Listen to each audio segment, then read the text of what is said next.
Hi everyone, welcome to Connection Yoga. I just want to say real quick, yoga is for everyone.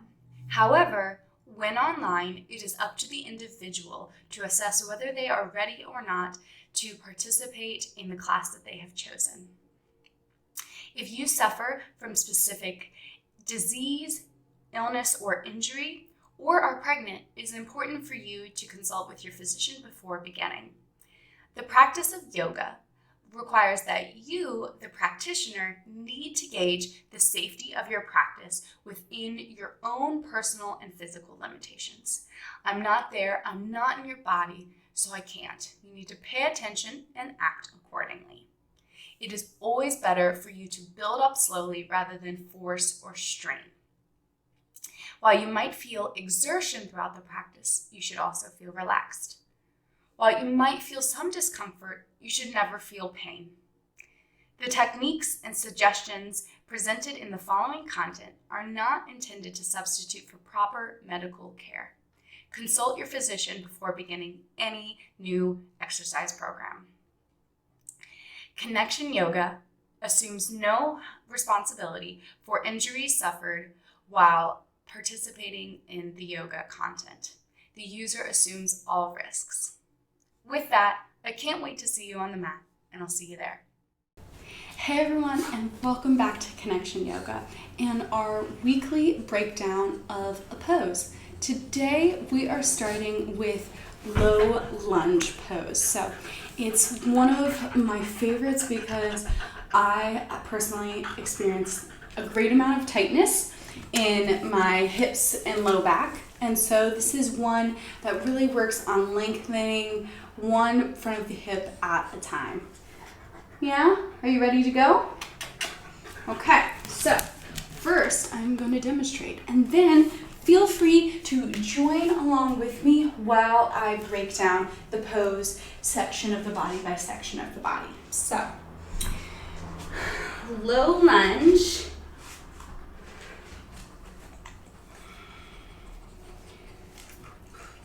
Okay, Roscoe, you're blocking my arm from the demonstration. Please stand over here.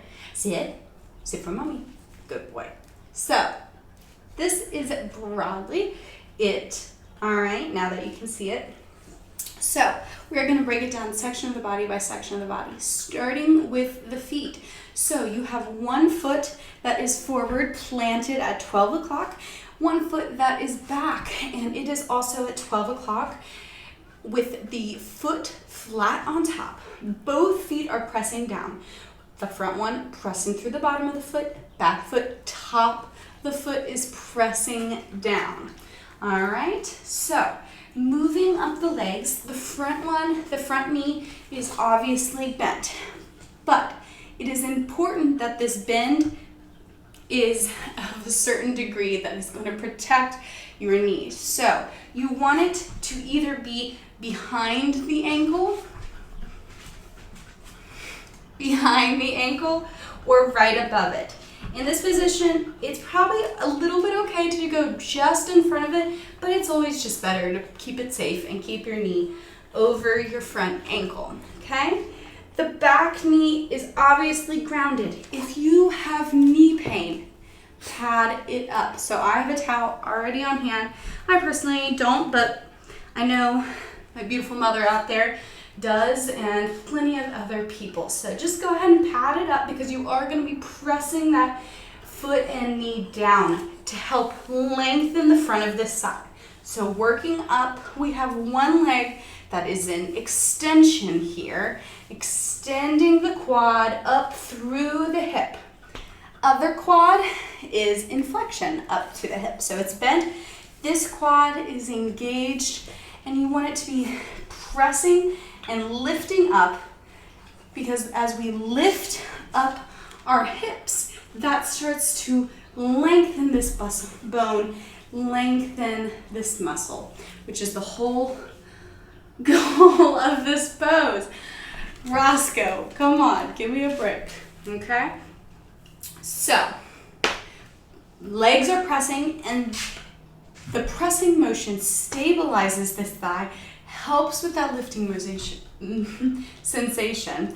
And with the back leg pressing down.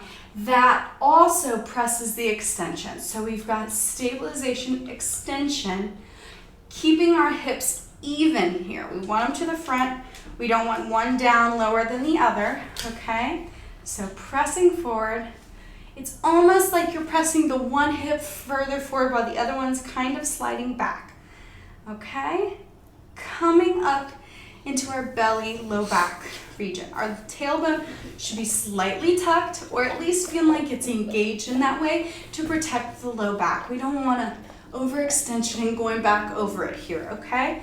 We want length. So pubic bone slightly lifting up, plugging up through the belly, okay? So the more we lift through our core here, the more length, the more pulling of the piriformis, which goes from the top of our thigh bone here and comes up to our spine, okay? Front and back, okay? So we want as much length in that as we can here by lifting the core, breathing, keeping it engaged, okay? And that comes up to our shoulders and chest. I'm gonna switch sides just so this gets a little more even for me. Okay, so chest, arms, shoulders. We want our chest broadly open here, okay? Arms, it's kind of your choice. So if you want a little more stabilization, you can place the hands on the earth here, but you still are doing everything with the bottom that we just talked about and the upper body. You're still lengthening, but you have a little support here. I like to put my hands on my hips a lot when I do this because it helps me feel what my hips are doing and reminds me, and it kind of gives me this where I press my hands kind of into my hips and lengthen this body sort of sensation. You don't have to do that though. You can do your hands to a prayer, work the upper back while you're lengthening here, or you could go to temple arms, or have your arms lifted and spread. So you just want that chest lifting out of that body, okay? The arms are frosting here. Head is neutral, gaze is forward, or if your hands are down, it might be towards the mat. And that's it pretty much. So it's mostly a lower body oriented one, but by engaging that upper body, we really start to pull and lengthen deeper into the body, and which makes this pose so impactful, okay? I love it. I hope you love it and you felt it. If you have any questions or comments about the pose being broke down today, just let me know. I hope you like this. Give me a like and subscribe, and I will see you next time for a pose breakdown. Have a great day, everybody.